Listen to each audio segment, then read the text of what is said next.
Eu nem ia gravar esse vídeo pra cá, né, em formato de vídeo longo, mas eu comecei a gravar um vídeo curto pras outras redes, e aí quando eu vi, esse vídeo já tava com 7 minutos e eu falei, realmente serei obrigada a trazer um vídeo longo. Oi pessoas, eu sou a Fê, sou leitora, escritora, falo sobre isso aqui e nas outras redes. Tá tudo linkadinho aqui na descrição pra você conhecer mais do meu conteúdo e das minhas histórias. Eu acabei de lançar tem mais ou menos uma semana o meu primeiro livro, que se chama Os Dois Fins de Gisele. Tá disponível na Amazon por R$6 o e-book e de graça no Kindle Unlimited. Então vamos para a resenha de A Conquistadora de Estrelas, da Natália Ávila, que foi um livro que eu demorei muito a saber o nome dele, porque eu nunca lembrava que era conquistadora, era coletora de estrelas, colecionadora de estrelas, a caçadora de estrelas, sei lá, muitas possibilidades me passavam pela cabeça, mas eu sempre esquecia do conquistadora, enfim, eu falava uma palavra com C. É, de fato, uma palavra com C, de estrelas. E o meu está autografado porque eu encontrei a Nath na Bienal e ela autografou pra mim, tem vlog da Bienal. Caso você queira saber um pouquinho mais sobre como foi a minha experiência no evento, eu vou deixar linkado aqui no card pra você ir lá assistir. Este livro é uma romantasia entre uma pirata e uma estrela cadente que se encontram aí de maneiras misteriosas e cósmicas e maravilhosas, né? Eu já começo dizendo que esse é o melhor trabalho da Nath no sentido de escrita. É onde a escrita dela tá, assim, deliciosa, suculenta, saborosa. Não só é um livro completamente devorável, como cada palavra foi escolhida a dedo pra estar aqui, entendem? Então dá pra ver o cuidado e o carinho dela ao construir cada uma dessas frases e o que cada pedacinho quer dizer no todo. E vocês sabem que eu posso falar sobre isso com propriedade porque eu acompanho a Nath desde o lançamento de Era de Sombras e Lembranças, que é um livro que nem existe mais, ele já se tornou outra coisa nesse meio tempo, mas há muitos anos eu tô aqui lendo todos os trabalhos dela e eu vou ter que corrigir a minha falha de caráter, que é, eu nunca li A Falsificadora de Estrelas, A Falsificadora de Mapas, e agora eu vou ter que ler porque é o universo integrado com a Conquistadora de Estrelas e eu quero muito saber mais sobre esse universo. Nesse livro, na verdade, ela integra todos os universos dela. Então aqui, neste mapa, desenhado pela Cecília, a gente tem os outros territórios que a gente já conhecia, como Elioras, Montecorp e Cineade, estão nesse continente, enquanto a casa de onde vem a Cecília, né, tá nesse continente aqui. Eu só questiono a escolha do nome do reino da Sicília, pois o reino se chama Traberã, e Traberã pra mim é muito nome de remédio. Eu não consigo lidar com esse nome. Mas enfim, vamos lá. Então a gente tem essa jovem garota aristocrata que é a Cecília, ela é filha do Marquês.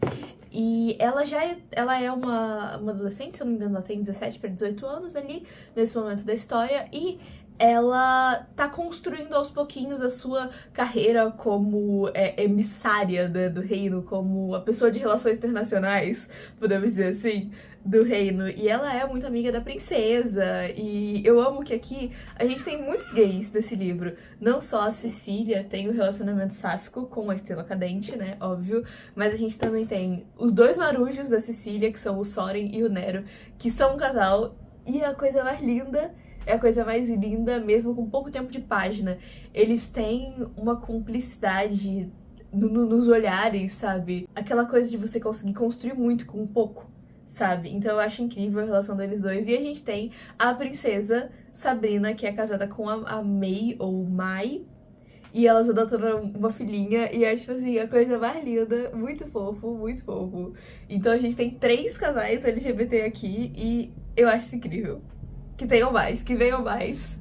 Agora voltando, temos a Cecília, que é essa jovem da nobreza, né, filha do Marquês, e ela é a filha mais nova de 2 irmãos que desertaram da marinha, sumiram. O Jim aparece aí de vez em quando, né, que ele é o cara que faz parte da Falsificadora de Mapas, né, com quem a Fria tem um romancezinho não, né, pelo que parece que eles já estão juntos há um bom tempo, mas enfim, né? E aí a Cecília, ela tem uma grande vontade de se provar como uma garota que merece, né? Merece um grande título, merece um grande cargo, porque o trabalho dela é ótimo e ela é super inteligente, super dedicada, e o mar é o lugar dela.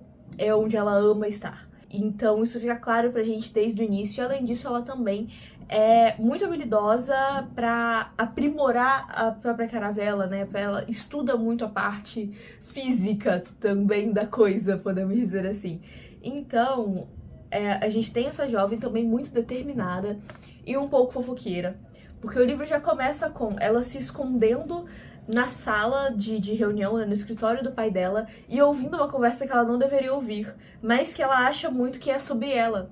A partir daí, então ela fala, não, eu vou fazer isso daí e vai ser muito foda. Sabe, essa missão vai ser minha, ele só tá esperando um momento pra me falar. E aí, não era pra ser.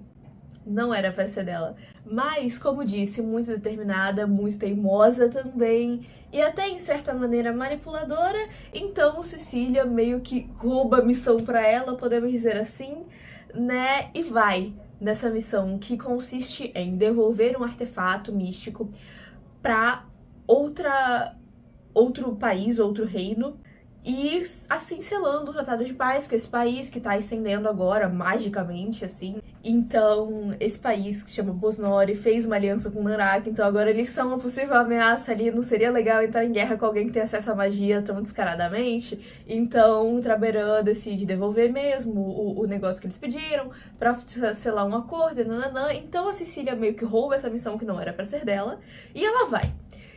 E no meio do caminho, uma estrela cadente cai no barco dela. Olha só que inconveniente quando você tá tentando fazer uma missão que não era sua da melhor maneira possível pra você ser levado a sério, pra você ser levado como adulto, pra você ser entendido como alguém competente e capaz. E aí uma estrela cadente cai no seu barco. Não só cai no seu barco, como te pede uma carona. Nesse momento a gente conhece Eve Sky, que é essa estrela cadente, e desde o começo do universo fantástico da Night, ela constrói isso de que os astros, as estrelas principalmente, estão sempre olhando e observando mesmo o que tá acontecendo na Terra. E que são seres muito fofoqueirinhos, sabe? Então que eles se metem ali de vez em quando pra fazer as coisas acontecerem. E aqui isso toma completamente forma, né? Aqui ela termina de fechar todas as pontinhas desse universo mágico. Então a gente tem o reino astral, que é da onde a Eve vem, e é onde essas estrelas moram, né? Então a gente começa a ter uma coisa muito mais uou, assim, do que apenas a jornada da Cecília. O reino astral aqui é apresentado como uma coisa meio amorfa, uma coisa, um lugar, no caso, influenciado pelos desejos das pessoas lá embaixo. A gente viaja por esse reino inicialmente com uma percepção muito humana, né? Com a percepção da Cecília, de que como assim as coisas vivem mudando e tal, e aí tem uma linguagem própria que é o que rege a magia desse lugar e que a Cecília tenta muito aprender. Paralelo a tudo isso, a gente tá acompanhando a história do herdeiro de Bosnori, que é o Klaus, e ele é o filho bastardo do rei, agora falecido, né? Então, ninguém nunca levou ele a sério porque ele é nobre demais pra ser um órfão, uma pessoa assim comum, mas ao mesmo tempo ele é comum demais para ser um nobre. Então ele tá ali nesse meio lugar e ele tá disposto a fazer coisas horríveis pra ser aceito como rei daquele lugar e se provar o rei daquele lugar. Então a gente tem duas pessoas que estão tentando encontrar o seu lugar no mundo de maneiras muito diferentes, né? A Cecília e o Klaus são essas duas pessoas e passam por processos muito diferentes. O Klaus tem um romancinho ali, né? Com uma sereia, o que eu achei genial, gente. Eu achei incrível, tá?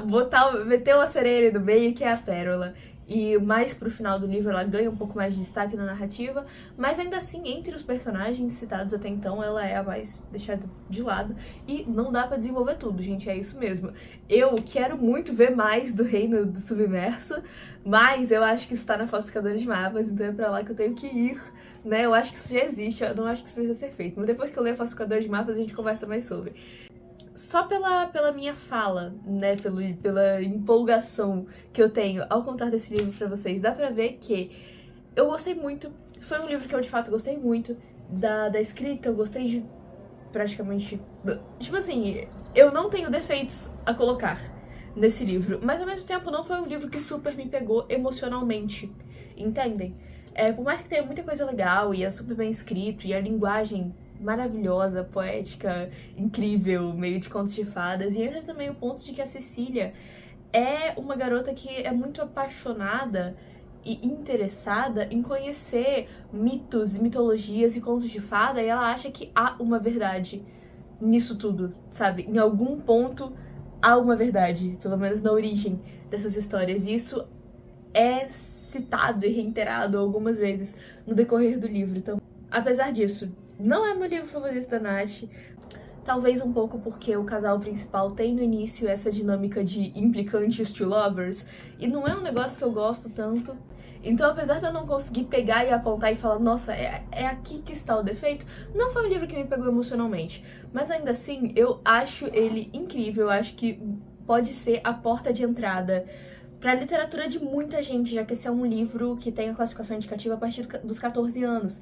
Então, eu recomendo pra caramba e conheçam os outros trabalhos da Nath pra entenderem um pouco mais, né, de como que esse livro se relaciona com o resto. E eu farei isso agora, ela é falsificadora de mapas, né, não agora, mas em breve. E vou trazer vídeo pra vocês sobre. É inegavelmente um livro que entregou tudo que ele prometeu, ele é divertido, super imersivo, você vai lendo e você não sente as páginas passando, tanto que no último dia que eu li tipo mais de 100 páginas, e só foi assim, sabe, porque a Nath escreve muito bem, né, esse é literalmente o trabalho dela, sabe, ela é maravilhosa nisso, em tornar os livros dela completamente devoráveis, e eu gosto muito dessa coisa poética que ela coloca do jeito que ela coloca. Entende? Eu acho que ela tem uma identidade de escrita muito própria. Eu entendo a ideia de que esse livro era pra ser mesmo um volume único, mas no final, antes do epílogo, acontece a Cecília descobre uma coisa que vai ser tipo a resolução de um probleminha, né? Que é um efeito colateral de tudo que aconteceu na narrativa. Então ela descobre essa coisa e eu fiquei, meu Deus, é aqui que vem o livro 2. É ela indo atrás disso pra, né? Mas não, a gente não vê como que ela fez isso, a gente não vê como que ela foi até lá e conseguiu. Entende? Não posso dar spoiler pra vocês, né? Mas eu acho que essa segunda jornada da Cecília podia ser um livro 2 inteiro, assim, e eu amaria ter um pouco mais de Nero e de Soren pra gente entender um pouquinho mais da dinâmica deles, né, como casal e como marujos, marinheiros, enfim, pessoas. Espero que vocês tenham gostado, se divertido, colocado o livro na sua lista de leituras, na sua lista de desejos, e não esqueça de deixar seu like aqui embaixo, se inscrever nesse canalzinho lindo e me acompanhar nas outras redes. Lembrando que os 2 fins de Gisele aguarda por você para ser lido, tá linkadinho aqui na descrição. E eu vejo vocês no próximo vídeo. Tchauzinho!